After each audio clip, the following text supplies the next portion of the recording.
7 Feb से Valentine week शुरू हो चुका है, चारों तरफ हल्ला है। जरा सोचिए तो कि अगर प्रेम का दिन सिर्फ एक दिन का होगा या 7 दिनों का होगा तो सच्चे दिल से प्रेम करने वालों का क्या हाल होगा। ट्रस्ट, अंडरस्टैंडिंग, कोऑपरेशन पर टिका हुआ ये रिश्ता क्या सिर्फ एक दिन या 7 दिनों का हो सकता है?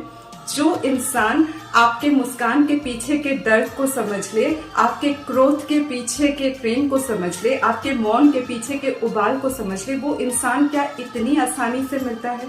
ऐसे इंसान को पाने की पहली शर्त ही ये होती है, बताए, कि हम अपने आप से प्रेम करते हैं कि नहीं, हमें खुद से, अपने जीवन से क्या चाहिए ये समझते हैं कि नहीं, या फिर हम अपने भीतर के खालीपन को भरने के लिए कोई साधन खोज रहे हैं। जब ऐसे दो इंसान मिलते हैं ना, जो भीतर से अपने आप को कंप्लीट फील करते हैं, तब ना यूनिवर्स के साथ अलाइंड एक स्ट्रॉन्ग लव स्टोरी शुरू होती है।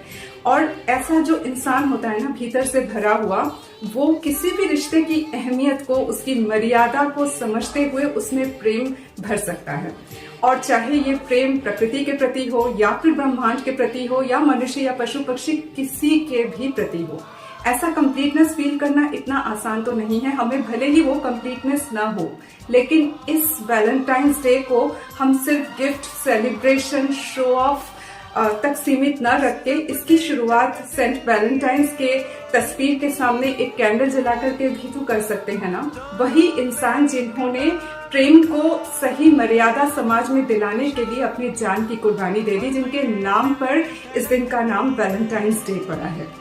जरा सोचिए तो, जान से ज्यादा कीमती चीज और क्या हो सकती है। और वो गिफ्ट ही क्या जो कीमत अदा करने से समाज में मिल जाए। सच्चा गिफ्ट तो वो है ना जिसमें जीवन का रंग हो, और आप चाहे कितनी कीमत अदा करने के लिए तैयार हो, लेकिन वैसा गिफ्ट आपको कहीं मिले ही ना, कीमत अदा करके भी ना मिले, वो अवेलेबल ही ना हो, उसका डुप्लीकेट ही कहीं मार्केट में अवेलेबल ना हो।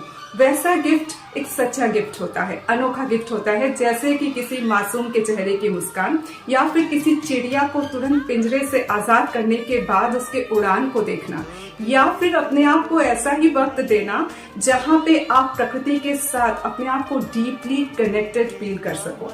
पता है, प्रेम अपने आप में सब कुछ भर करके, समेट करके, मटेरियल्स के साथ जीने का नाम नहीं है। ये तो एक वाइब्रेशन है जो आपके जीवन में, आपके साथ जो है, उन सबके जीवन में एक नया रंग भर सकता है। सवाल सिर्फ ये है कि हम प्रेम को कैसे देखते हैं, किस नजरिए से देखते हैं। और रही बात एक सच्चे साथी को पाने की, तो ये बात ना यूनिवर्स के हाथ में ही छोड़ देना चाहिए, क्योंकि यूनिवर्स के जो लॉज हैं, law of attraction, law of perpetual transmutation of energy, इसी काम में लगे हुए हैं।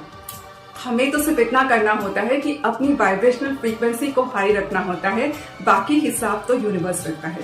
इस पूरे जीवन में ना, अगर हम खुद से डीपली प्रेम कर पाए, खुद से खुलकर मिल पाए ना, तो वो भी यूनिवर्स की एक बहुत बड़ी नेमत होती है, वो भी प्रेम ही है।